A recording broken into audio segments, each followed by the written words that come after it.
4 বছর আগের একটি মন্তব্য আর তারপরের ধারাবাহিক আলোচনায় আবারও শাকিব খান ও শবনম বুবলির ব্যক্তিগত জীবনকে আলোচনার কেন্দ্রবিন্দুতে এনেছে।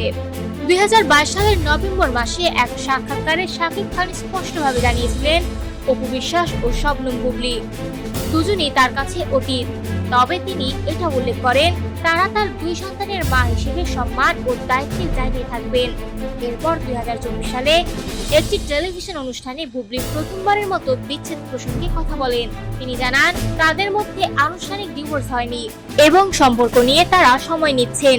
বুবলি বলেন দাম্পত্য জীবনে ভুল বোঝাবুঝি থাকলেও তিনি কখনোই শাকিব খানকে অসম্মান করেননি, বরং ধৈর্য ধরে পরিস্থিতি সামলানোর চেষ্টা করেছেন এবং সন্তানের কথা মাথায় রেখে সম্পর্ককে গুরুত্ব দিয়েছেন। সেই সাক্ষাৎকারে বুবলি আজ জানান সময়ের সঙ্গে সঙ্গে তাদের মধ্যে বোঝাপড়া উন্নত হচ্ছে। সন্তান শেহজাদ খান বীরকে ঘিরেই তারা একে অপরের সঙ্গে যুক্ত থাকছেন।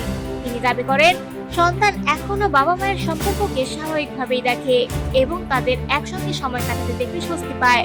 বুবলি এও বলেন তাদের ব্যক্তিগত বোঝাপড়ায় একে অপরের স্বভাব চরিত্র বুঝতে পারা গুরুত্বপূর্ণ ভূমিকা রাখে।